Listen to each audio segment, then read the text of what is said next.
Hello, everyone, and welcome to Marriage Motivating Moments with yours truly, Elianah and Emmanuel. We are so But you glad you forgot our decided. names for a second there. I know you ain't We forget are my so name. glad you decided to join us on this Tuesday evening. You could have done anything and been anywhere on anybody's live, but we are so grateful that you decided to stop by and have this conversation with us. Listen, this is a good topic tonight. I don't know about It's this. going to be juicy as usual. It's going to be good, and we're going to keep it 100. But first, let me say thank you to those of you who continue to support us, to come on our lives and be with us live and have the conversation. Thank you to those of you who go and watch us on the replay and message us with your encouraging words and everything like that. We want to say thank you so very, very much.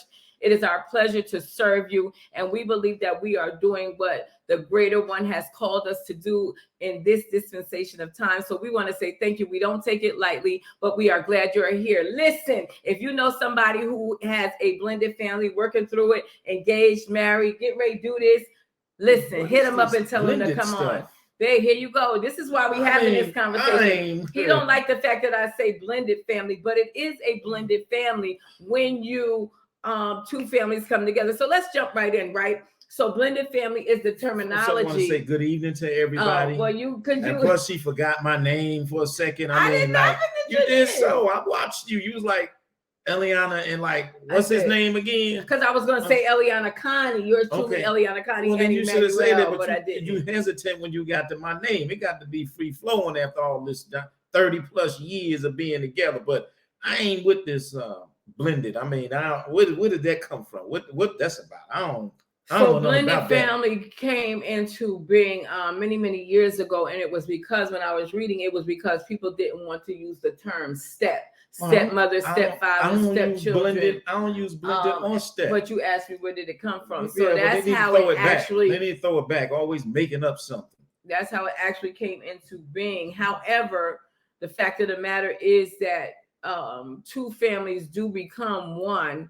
A lot of times in marriage and in relationships, two families do become one. However, in my counseling with couples, one thing I have shared with them one of our initial conversations is that we are just not blending families. When say blending means when you have children prior to marrying your mate or, getting with your mate, you may have children that are a part of your life, your birth children, right? And so what I share with couples is that actually families coming together, a husband and a wife has to be blended, right? Because our beliefs have to come together, our cultures come together, our standards come together, our livelihoods come together. And so there's a process that I call blending.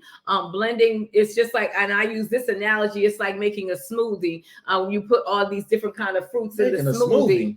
Babe, come on, let me get through my introduction. So I use it as the analogy of making a smoothie. When you're making a smoothie, right, you have your blender, and then you put all these different kind of ingredients in the blender, thinking that it's just going to, once you blend it, it's going to come out, it's going to be smooth, it's going to taste good, and you're going to go right to drinking it, right? However, there are times when you're making that smoothie, you may blend it, and you open it up, and you're like, oh, shoot, it's still lumpy. So you got to put it back on the blender. Then you say, oh, it need a little bit more of agave. Oh, a little bit more of strawberry. So what I'm saying is you have to continue to blend it till you get a smooth consistency where it tastes good, where it's good going down, and you're enjoying the smoothie. For me, I explain it's the same thing in relationships. In a relationship, you're blending two cultures. Two individuals are blending. We're coming together. We're getting to know each other. We're getting to know one another's beliefs, our understandings, how we live, how we eat, how we drink. We're blending. Hubby and I blended over the years. It just didn't happen. We just didn't become automatically one, but it took some time for us to blend together to become this very fine unit that we have become. And so that's where I call the blending from. That's growth and development. Right. Because first of all, when I met my Isha, when I met my wife, of course she had a son and he was 7 going on 8. And I knew she had a son. You all know the story. We got married. I proposed to her within 30 days of meeting her. We got married five months later. But the first time I went to where my wife was living with her mother, and I went into her bedroom because I had a chance to go into her bedroom, and I saw that my son was sleeping near his mother, but on a pallet on the floor, and she was in a single bed. The next day, I came with a bunk bed to take the baby off the floor and let him sleep on a bed. Now that's called responsibility, because I knew that moment that she was going to be my wife. I already knew it. So I accepted the responsibility from the door immediately. So therefore, I don't know nothing about this blended. It's a part of whoever's in my household. Whoever comes into my household is a part of my family, and is my responsibility as the man, no matter if I'm his biological father or not. But it was my responsibility as a man to provide and to maintain. So that's the only blending I can know of is on our bank accounts. Ain't no other blending taking place other than me taking my responsibility to say, I'm going to raise this child as my own, even though my son, my firstborn at that time, little Shahid, was only 2 years old. So the point is that and it was my aunt, Elias, that was alive, Elias, that told me, she said, ain't no such thing as stepchild. I didn't even mention it to her. I just introduced him at the first time. And so it was always my desire for my children in my home to have my name, to be a part of my legacy, and to upbring them and to provide. So it didn't matter to me. She could have had 3, 4 children. I'm happy she didn't have a bunch of baby kids at the time. But the fact of the matter is, he was a very highly intelligent young man. He was very handsome. He was very spiritual, grounded. He was very focused. He was very driven, and he was very spoiled. But the fact is that I loved him from the door as my firstborn child, because he was older than my biological son. But once the master of the universe blessed me with her, I had to accept and embrace everything that was a part of her. The only thing over time is that as we grew, our children grew with us. And so in that process, didn't make a difference if I birthed him or was his biological father. He was in my home. So I had to nurture him and care for him and look after him as if he was my own. So therefore, it was some getting used to. Heck, me and her had to get used to each other. So I don't know about, she keep talking this blended stuff. For me, it's about me being the man that I am, standing on my dean and my responsibility to take care of whatever came with the package, because the child came with the package. And if you can't just fall in love, brother, with the woman, and you think you're gonna not take care of the package. No, it don't work that way. Because that's like I told his father.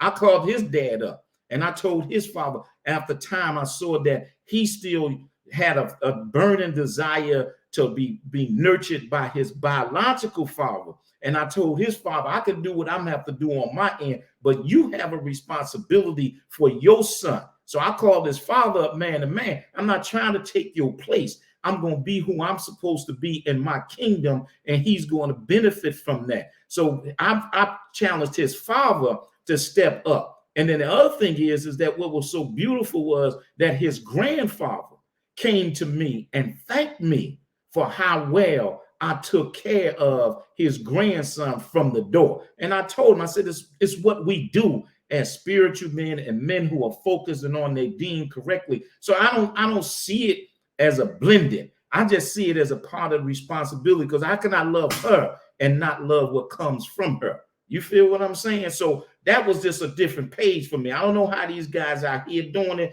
but we can go on and get into some of this, because I do have some baby mama drama that even we went through with my firstborn and his mother. Because women be like, she ain't your mother. She ain't your mother. She can't put her hands on you. She can't tell you what to do. Whoa, you ain't running my household, partner. She did. Well, because women get to a certain degree, yes. So the point is that I'm making is that now that's something that I just don't tolerate. So I just want to put that out there from the start, because it's about how a man comes into. Because I can't speak about what a woman does, but a man's responsibility from the door. Because you can't fall in love with the woman, and you ain't gonna fall in love with what she birthed into existence. Absolutely. So that's how I just saw that. Absolutely. And I agree with you, honey. But I'm saying there are people, that is how we saw it, even from the door. However, there are those who are experiencing even now, people are getting married, they're engaged, they have children from other relationships, and they want to know about the responsibility and how that actually should look. Although my husband is correct, he came from the door like, hey, I'm gonna take care of him, this is that, the other. He was like that from the door. However, every relationship does not have that type of man nor that type of woman. And then the other thing is that even with him saying that, I was still up against a battle. Like he said, his previous wife, his son's mother, I had a very hard time. I had a lot of baby mama drama, and I took care of his son like he was mine. Because when I married him, I knew that I was getting his son. He was 2 years old, right? And so I said to him, I'll never forget the first day you met him. Yeah. He had on his little red shirt and his red jeans. And y'all think we match? Man, she went in the house, took that baby with her, and put on a red top and blue jeans, and they took pictures together. I mean, it was just so, I will never forget that. It was so and he beautiful. was only 2 years old. And so at 2, it was more easily for him to respond to me and to connect to me because he was such a young age. However, we do have those family members who, you marry somebody, their child is 8, 9, 10. They already have an opinion. They already feel like their mother and their father should be together. They don't want to know who you are. Why are you dating my daddy? Why are you dating my mommy? Where's my father?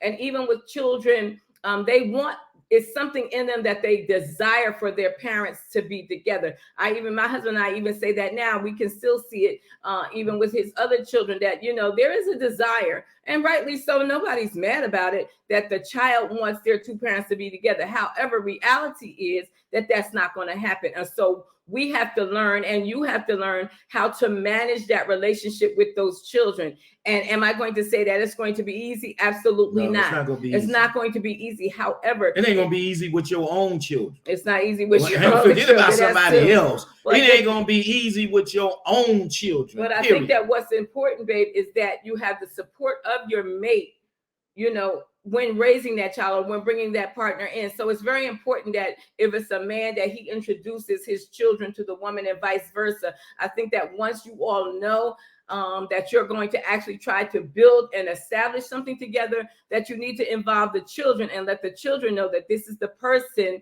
that I'm going to be with, and this is the person I'm going to have a relationship with. But there has to be a limit on that, because children have the ability to manipulate the situation to their own advantage. So you got to be very careful about that. You got to introduce them, build the relationship, this, that, and the other. But if they got some other negativity feeding into their ear, like their mother or from their father, like he better not put his hands on you, or he better not do this, that, and other. Well, probably I'm made to cast out, dip, and steal. Nothing hurting on me but God and the host of angels. You better back up off of that tune. But I'm going to tell you this, I will discipline correctly all of my children and use the same level of balance, but I have compassion and understanding and recognizing the challenges that come with this, a child that's not actually my biological child, or children that's not hers. So sometimes, people will try to create conflict in your home, other relatives, people on the other side of the children. So we got to be mindful of that, so that therefore, you don't want to end up in a situation where you're taking out animosity on the children because of the conflict and the hassle that the parent, the baby mama or daddy drama that you may be facing. So therefore, that is the other challenge, because we are human beings, and sometimes we fall into that trap. And I always say it's the trap of the adversary that want to also create conflict in your home because of outside forces working against you. So you got to stay prayed up, but you got to stay focused and understanding the complexities of what you're dealing with. And so in doing that, like I went through some drama. I mean, with my children, I went through some drama. I mean, and it was unnecessary drama, but I had to go through it. You feel what I mean? So, like a lot of people, oftentimes when you got children and you see that the other person have moved on with their life and they doing things with their family and etc., and they include all of their children in that process, then you got another parent that want to bring you some drama. So the first thing people go and do, well, I'm taking you to court for child support. Why are you doing that? If you know that person is taking care of that child and this, and that, why are you going to do that? Why don't you just take him to court for a shared parenting plan. Not to talk about I'm going child support for what? If he's there and he's taking care of his children and he sees his children regularly, or she sees her children regularly, and why you got to go that route?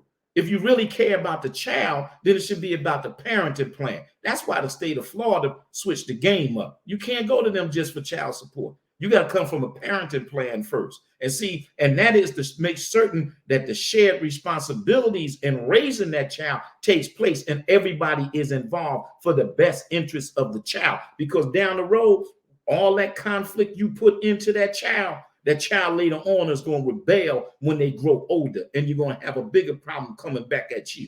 But I think that it's also important that each individual parent tries to establish a relationship, and you have to have the support of but the you man. Can't buy the relationship. No, but you and can't. You can't what force I'm saying yourself is on you it. have to. But like, I needed your support in raising little Shahid, right? I needed your support in raising your other 3 children. Like, if I didn't have you backing me and saying, you know what I'm saying? Well, no. Because there was times I was like, babe, you can't, even when Chris was little, I would be like, babe, you can't yell at him, or you can't put your hands on him. And then the same thing with his mother. I mean, she took me to court. Like, I don't want her touching him. I don't want her saying this. I don't, all that kind of drama, putting these stipulations on my parenting or our parenting of our children. And so it became very, very difficult. And I did not put my hands on her son, because for the simple fact, I didn't want to be going back and forth to court. Let me say this. See, this is. But that's why we did it, babe. But this is kind of language I disagree with.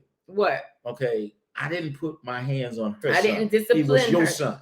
Right, but it was at the end of the day. Just like Nasi is babe, my son. I get that. Okay, but we understand words and that. languages make minds. No, words and languages make mine in our house. So in our house, but people don't understand that. Some people don't understand that. Well, we got to make it. And then the other thing is that. The other thing, yes, that's in our household, but a lot of times you have families and blended families, and that person doesn't necessarily become mommy, or he don't become daddy. You understand what I'm saying? That means people shouldn't bring folks up in your house unless it's going that direction. No, because I disagree, because a lot of people could be, we could have raised our children. You could have been Mr. Shahid. I could have been Miss Connie. But it and it wouldn't be nothing wrong with it. No, it wasn't that way. But honey, that's not how we built. But that's so how let's we deal with our reality. I'm dealing with our reality, but I'm dealing with the people's reality too, babe. You got to keep it 100. What a lot of people are dealing with. People want to learn from what we talk. We can interject that, but the reality is that a lot of folk are not saying, that's my daddy, that's my mom. They will say that's Mr. So-and-so, or that's Miss So-and-so, especially when you have teenagers. Teenagers don't necessarily want to call you. Had my son been 16 or 17, it might have been a different relationship. You understand? But that's all I'm saying. So some of the people who are viewing this, they have children that are teenagers, okay, or 10, 11, and 12, and still feel like, I'm not going to call her mommy. I might call her Miss So-and-so or Miss So-and-so. And even with your other 3 children, I never said that they had to call me my little Shahid. When I raised him, that was my baby. But I never said he got to call me mommy. He kind of grew into that because all of his other siblings, his brothers, were calling me mommy. So he grew into just saying mommy, right? Mm-hmm. But your other children, by the time they come along, my kids are big, they're adults, your children are little. They come into an existence. They're in a relationship. They know their mother. They're with their mother. They live with their mother. So they didn't necessarily want to call me mommy. And I was okay with that. And I told you, but they were babies. They came from the womb. Babies, but as they got older, as they got older, the negative influence came in because of envy, evil inclination, envy, jealousy, whatever it may be, bitterness, whatever it may be. But the point of the matter is that became the battle for me to offset that baby mama drama, for an example. I'm not in any way, don't no one misinterpret what I'm saying. I'm not going to dishonor or throw their mother under the bus or what have you, no matter what transpired. I'm not doing that. But what I'm talking about is the experience that went through, and the experience that we go through even as parents from our own children. Because as far as I'm concerned today, this is the most rebellious population of children in existence. And it's a reason for it, but that's another show. But the point I'm making here is the fact that it's always been about, for us in our home, divine marriage and divine family and raising our children in a divine order. And so as a result of that, I think at the end of the day, we did a fabulous job in terms of raising 8 children, 7 boys and 1 girl. So I don't know. We did fabulous. We did fabulous. I think we did a good job. Let me ask you this. Let me ask you this. Have we went to any penitentiary? No. Okay. Have they been involved in any gun shooting? No, they have not. Have they been involved in out here killing and mistreating? They have not. So therefore, we did a fabulous job. What I will say is, it was they praying children. It was they know how very to pray. challenging. But ain't nothing extremely challenging to raise another woman's children. Very challenging, and I will not. And I have to say it's that the same thing in terms of raising another man's son. Absolutely. So I'm not. I'm speaking to the sisters is out there, and I'm trying to tell you that I don't want y'all to think that it was easy. It was very, very challenging. Many nights of crying, praying, asking God, Holy Spirit, for direction on how to move, what to say, what not to do. Because not only that, but not only was I being challenged by the mother, but I was also being challenged by the children. And so I always knew how I wanted my children to be raised. And I would tell God, please help me. Because at this point, I really don't care. I want to give up. I don't care what they do. I knew this was my thing. For me, I knew that there was a reason why God had placed them in my life. And I had to give them what I gave the rest of my children as far as growth and development and discipline, and whether order, I wanted to or not. Because I really felt like I didn't want to. I didn't care.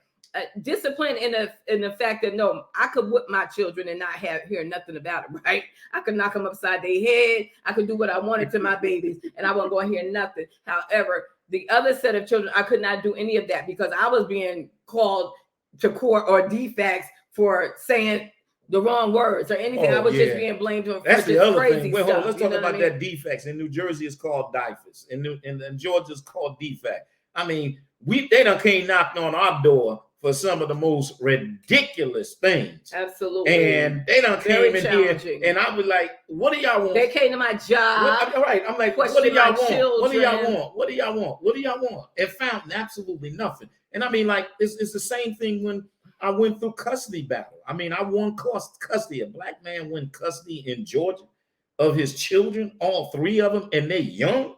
I mean, that's huge. And he showed up at my door with all 3. Listen, they come home. First of all, I didn't even know. All I know is he was like, they live in here. What? No, they was already coming they were coming every other weekend. And during the weekend. But this time he shows up with that at the door like, they live in here. Because I went to court and said, I'm going to get custody. I'm fighting for custody of my children. The brothers in the barbershop down here said, man, you will never get custody in Georgia. 3 children too? What?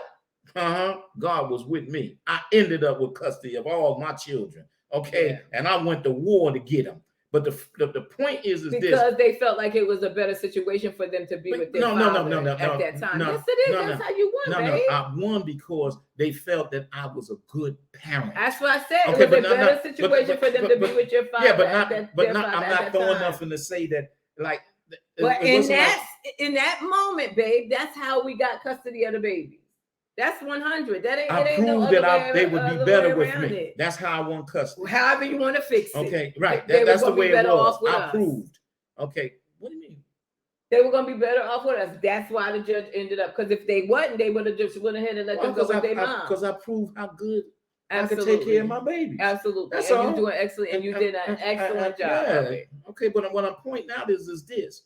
And the important thing is for us as men, regardless, we got to stay involved in our children's lives, regardless to the baby mama drama. It can't be about, okay, I'm just going to pay child support and I ain't going to be bothered with them. Let them go stay over there. Now let them stay with her. Let them stay with him. I don't care. I'm just going to drop the money off or send the money however, and I'm not going to be involved. No, you cannot dress that. I'm a Zelle. I'm a Cash App. I'm a Western Union, the whole 9. No, you cannot do that. You cannot allow anything because there was never a price that they could put on me for child support for my children. They can never calculate how much was.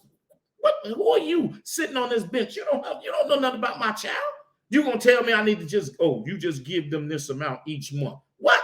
Go sit down somewhere. I went way beyond that. But the point is this, is that we have to be, when you come together, and I have to go back to this, when you come together in a family, it's a family.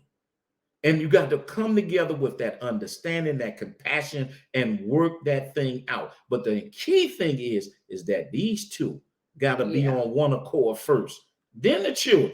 And I think it's about these two, but it's about these two, and then these two developing them and showing them the pathway that we're going to choose. They're not going to dictate nothing. Because when you let a child in to dictate and manipulate the situation, it's going to create, because then the child is going to, then they're going to try to divide they're going to say, Daddy, you don't care. Oh, I care. I understand what's going on. But just because I'm not doing what you want me to do does not mean that I don't know what's going on. Don't think that I'm closed, my eyes is closed, or mommy's eyes is closed and don't know what's happening. No, I know what's happening, but I'm not, I got to weigh and have balance of the situation. And I got to factor in my wife first and make certain between her and her position is a reasonable position and makes sense. And I factor in the factor of how it affects the child or what have you, or if they being manipulated at the same time. Because once the seed is planted and they start to say, that ain't your mother, that ain't your father, you ain't got to do nothing they say, you ain't got to do nothing, then that creates in that child's mindset that they got an avenue of disobedience, or they got an avenue to manipulate a situation because they may not totally dig you. You know what I'm saying? Right. And they got a desire for their parent. Right. So you got to be careful about that too. That's the complexity part of this, because then they go and manipulate. But if you two, like we come together and we understand, and even if we going through some hardship, because I may want to deal with it a little different than her, but I keep that between her and I. And I think that helped us as well. Like I was very adamant about the children not seeing my husband and I argue. Even before his other children came into the picture, I was just a person that I did not want my children to grow up and think that a woman was supposed to go up against a man with her mouth and talk down to him and cuss him out and tell him off. Then jump in. That ain't your child anyway. Right. I was very adamant about not doing things like that, because I just felt like it would add fuel to the fire, and I did not want to do that. And so I would ask him, can we be private, can we go somewhere, and then there would be things like I can remember they would always, when they didn't like me or when I didn't like something, they say, oh, she told me to do this, and she oh, that was a problem. I'm not she, baby. Because I'm not your she. But we had indicators, right, that we were able to identify that was signs that told us that somebody else was saying something. Because when they started to say she or her, we knew where that was coming from, Sure. And so when we realized that, then we understood how we needed to approach that. So it was a constant, and we had to stand firm. Regardless, we had to stand firm, because you're not going to control my home. So when you got those outside influence, you can't let that happen, and you can't be in. But the key thing in these situations is that no matter if the child was mine before hers or hers before me, we had to be firm, and we had to be compassionate. Or yours after me, because they came after. Okay, so that's why I felt like I was never their stepmother, though. Like, but I know you wasn't. You was just their Emma. It's plain and simple, because they slept in the bed as infants. I know. I get that, honey. But I was very adamant about saying, I'm not your stepmother. I used to tell them, I'm not your stepmother. I'm not trying to take the place of your mother. I'm not your mother. I am your father's wife, and I'm your imam, period. That's right. It. I'm not trying to do anything other than that. But because their mother was trying to imply other things. So I was real clear. I was very clear on my position, and the fact that I was still dealing with my own pain and my own frustrations that I had to work through as well. And I didn't want to put the blame on them because it was like it's really not their fault, right? It's But the really point not the this. children's But this is the fault. point I want to make. But a lot of times we try to put it on them. I never agreed with the term stepfather, stepmother. What we doing? We stepping? I mean, when we stepping, because I know how to step. You know, I know how to step. You want to dance and do the step? Because ain't no such thing to me, no step, nothing. Ain't no step. That, I mean, I don't know where they Honey, created we know where it came this from. nonsense. Society. No, I don't care about society. Society is whack right now. It's out of sync. So I don't want to care about this wicked society. That. I mean, when my father got remarried, his wife was our stepmother. That's just how it went. That's how it went in that household. It didn't go with me. No, we didn't. Because all my children carry my last name, even Nasi. Okay, even Christian, because the fact of the matter is, until he got older, and there was some other stuff that took place. No, but I told you, even when you wanted to change his name, I said to you, I said he wants to be a Williams. That was his father's last name. I said he wants his grandfather and his father's last name, and when he gets older, I guarantee you, he's going to change his name because there was a certain level of prestige that went with his name. He wanted to honor that his grandfather with that, and so he did that. But as in his early years, when we changed our name to Abraham, then he became Abraham. And then after years of that happening and that transition, then he changed his name as he got older and was an adult and was able to pay for it. He changed his name to Williams. But the point I'm making is this: for me, I'm continue to feel this way, even for because all of my children gonna have children. They all have children. I prayerfully in my time. Okay, I don't know what's taking. I got 7 sons and I only got 2 grandchildren. That ain't adding up because them 2 just came from 1 son. So I got 7 sons. I ain't like, hey, what's going on here? Stuff got to be working or something. Hey, any single women, let me know. If any single women got their thing together, come talk to me. I'll take care of everything. They good. They good. No. Come talking to him. They're good. Come talk to me. I take care of everything. But the point is this. Right? The thing that I'm looking at is that it's important for me to make certain that one thing they can never, because this is one thing my children can never dispute. Each and every night, I would get up and go in each and every one of their rooms and kiss them on the forehead and turn on the light and make sure that they were safe and that they was in the covers and under the covers each and every night that they in under our roof. I don't care what. So the point that I'm making is that it's our responsibility to understand that they are children. They are children. And so therefore, they're your children under your roof. So to me, it didn't matter with my wife if she had 3, 4 children.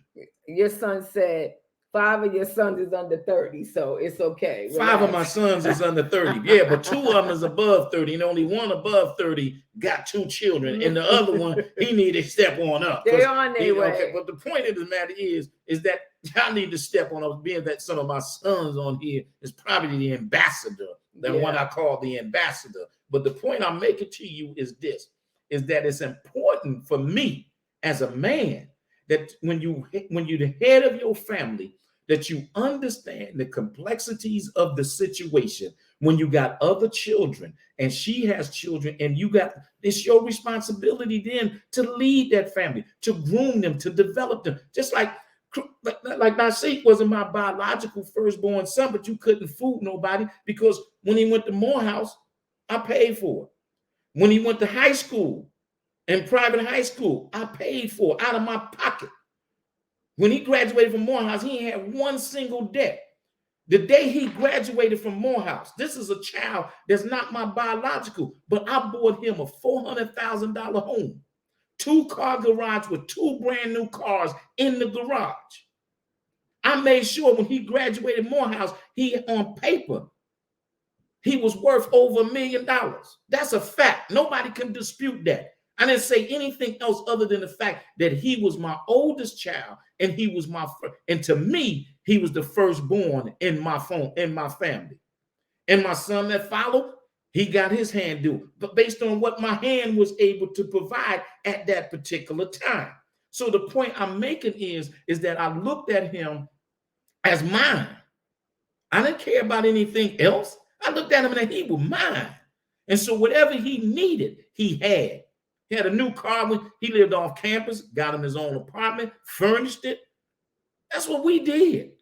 So I didn't look at it like, okay, what you want, son? How you want to do this? That's how I looked at it, because I looked at it that he was the oldest of his siblings and he was the lead. So everybody else follows and they got their share as it went on, as long as my hand was able to provide it. And he was a great lead. And he was a great lead. It's absolutely no question about it. It was no question about it. So the point that I'm making to you is that we have to take on that kind of attitude and that kind of ruha, that kind of spirit in terms of being men and in terms of these families, because you got to understand, as a black man, I'm not trying to talk about nobody else, but as a black man, we have no other choice.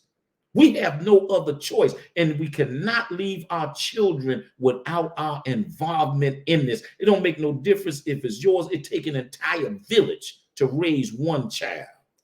We have someone who's asking the question, what if you marry someone, or you in a relationship with someone who have grown adult children? I think that each household has to have that conversation, but I also think that the couple, as my husband said, is going to have to establish how that's going to be handled prior to you meeting those other children. Because if you have adult children, so that means you have a son that's 16, another conversation. 17, that's 18. Another conversation. It's a different kind of conversation because you got children who've already been reared, already been grown. That's a whole nother conversation. There's already some things that they've had learned, they've been established. And so you have to kind of almost wean your way into those relationships and wean your way into becoming that child's parent. Well, okay, it's not even necessarily. I think that at that age, if he's 16, 17, if he's at that age or she's at 19, that age, 20, if she's at that age and he's at that age, it's not about me trying to be your parent. It's about me being a positive, how well I can help refine you as a human being and as a person at your age. And it's about me recognizing your growth and development at that point, and what aspect I can play in helping you further yourself.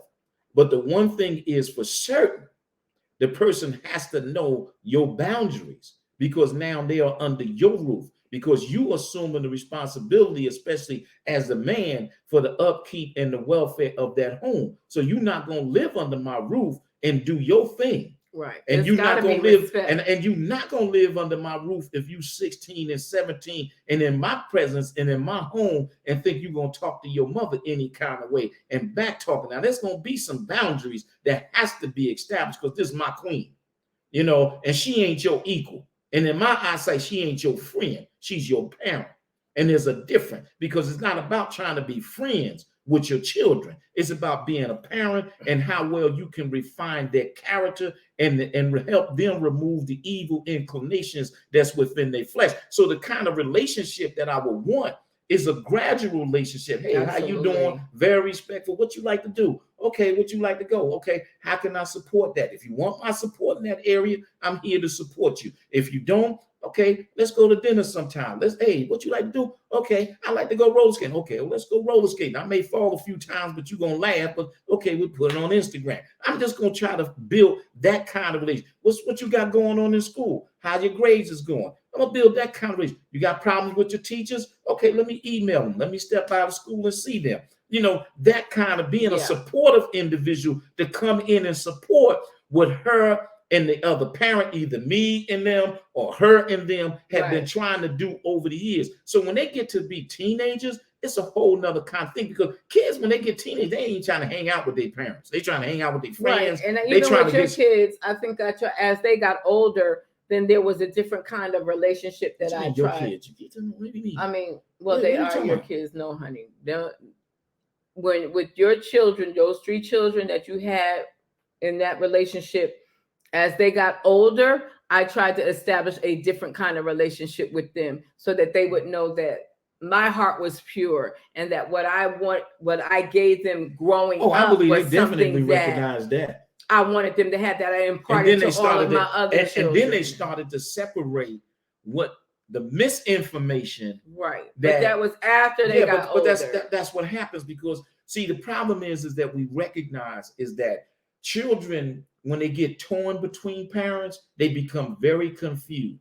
And when they become very confused, you got to have an understanding of what's going on with them and try to help them. That's why we went through counseling together with children, because when people start to tear you apart, then they tried to, the children started, but we wasn't going to have that. I mean, we just wasn't going to have, we was going to still continue to love them, continue to provide for them, continue to do all the things that's necessary, but we were not going to, one of the things we were not going to do, we was not going to belittle our standards and the things that we saw was necessary in our home. So and somebody else, I know we're going on. Yeah, it's 7:41. We're gonna have to bring it to a close. We are going to do a part 2 because I would like to have a couple on that has blended the family and it's working very well for them. But listen, somebody asked the question: if the children are grown, wait a minute.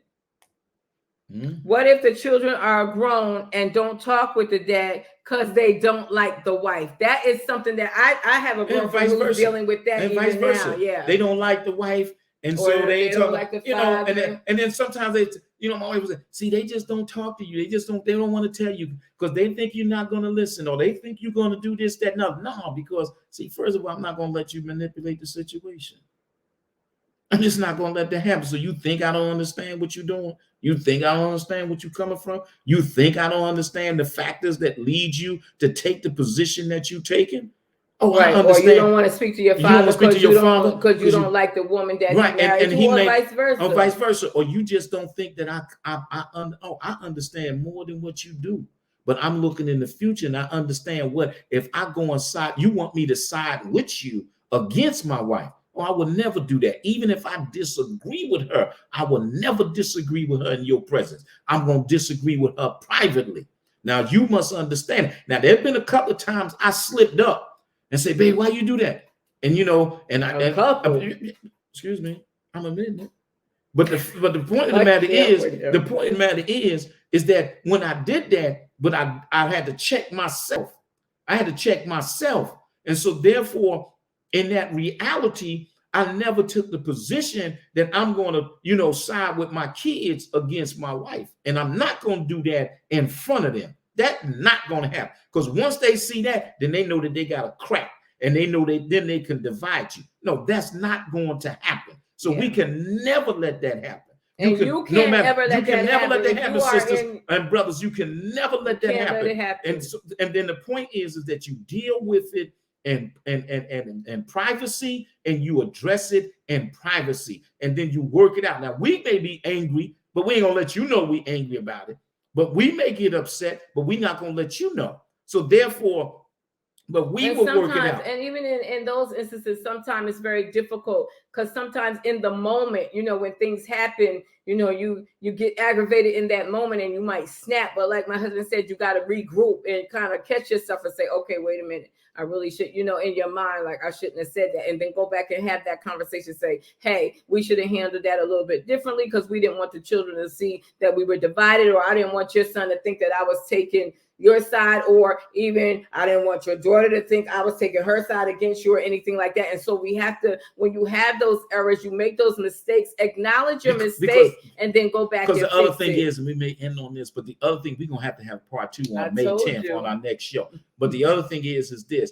We were able to identify how children will manipulate not only the parents right here, but even the other parent to get their way. So if they couldn't get their way with me, they're going to manipulate it with the other parent, or maybe with their mother. They couldn't get their way with their mother, then they come back over and try to manipulate it over here with me, not knowing that I may already be aware of the outcome that they went over at their mother's house. So then they come over here. Oh no, we're not playing that game, partner. We're not playing that game. Now, you may get it over there, And they say, oh, you ain't got to go over there. You ain't got to do this. You ain't got to do that. But over here, you're going to have to do. Now, there are certain things that you got to do. But in reference to these the kids who are teenagers or 17, 18, even some 12, kids today, 13, some, I mean, they're growing I up mean, fast today based on yeah. this whole social division or Yeah. wickedness that's taking place, that letting kids know you ain't got to be obeyed. I mean, first of all, let's understand this. They could be your own kids. This society tell you you still ain't got to listen to your parents. Yeah. They tell you you ain't got to obey your parents. They tell you if your parent put their hand on you or try to discipline you, you know, like back in the day, my mama and my grandma go out there and get me a switch. You come back with a little old tweet, you in trouble. She going to get a branch to tap that behind. But the fact is, these kids today, they act like their parents can't even discipline no more. You can't even talk to your kids a certain way. It's mental abuse. Oh, call the police. Oh, call this, that, and other. That's just even if you're the biological parents of all the children. So the point is, we need to recognize and understand how this demonic society is really uprooting and dividing this family. Forget about what they're doing to the minds of your children in the education system and what they are incorporating in this so-called educational society system. That's a whole nother discussion in itself. It's all about counterproductive and taking down the beauty of a male and female raising a family and raising the children up in a unit. And that's the next. Oh, we're going to talk about that in part 2. And that's a real deep discussion right there. As we close, I wanted to share this with those of you who are watching us on the replay or you're on the live right now. First of all, thank you so very much. But I wanted to share this. And this was very important for me as well. I always made my children, I wanted them to know that they were one family, that they were brothers and sisters, period. Ain't no step, nothing. From my oldest son all the way down to the last one.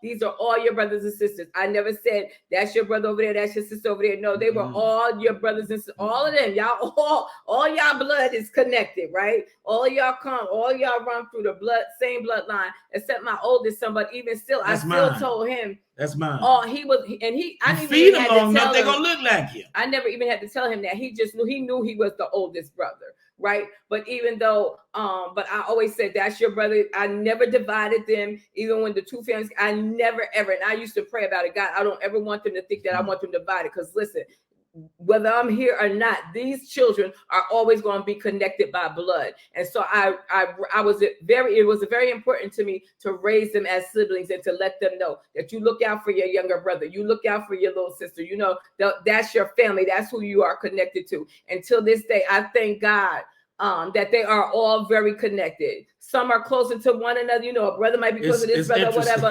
But they all talk. They're all connected. Jump over, do this, and I thank God for that. But that also came through what we did and what we established, and it also came from prayer. So I want to encourage you, those of you who are continuing to ask your questions. I'm gonna tell you this one thing. I have a praying husband, right? And my husband has a praying wife. And I believe that a lot of things that we were able to deal with was because we were very much full of prayer. You know what I mean? And it just was who we were. We taught our children that. You know what I mean? They saw that, who we are. And that is what we taught our children as well, because I'm a firm believer that if you don't cover it in prayer, it's just like it's not covered at all. Interesting. It is so interesting about all of my children. You know, they call my house a synagogue. They call it a place of worship. You know, and there's a reason why they look at it that way. And there's a reason why they look at us in the manner that they do. And it's because of the sometimes they do, sometimes they can't stand you. Well, they all love me. I'm wonderful. Let me tell you something. Partner. Let me tell you something. I'll be very honest with you. Hallelujah. I'll be very honest with you. My children at that time, they'll talk to each other, they'll talk to her, but the one thing they say, don't tell daddy. Now they keep a lot of secrets from me. They don't want me to know. They keep a heck of a lot of, I'm telling you, sometimes she helped them with a lot of secrets too. But the point of the matter is they keep a lot of secrets from me because there's a lot of stuff I wouldn't be going for. But the point of the matter is that's the beauty of being a father, because I father them, I further them into existence. I ain't got no time to be your friend, partner. And I got 7 sons. So I got to make sure that they are upright men. and they are upright in accordance to the will and the direction of the master of the universe. I ain't got no time for that.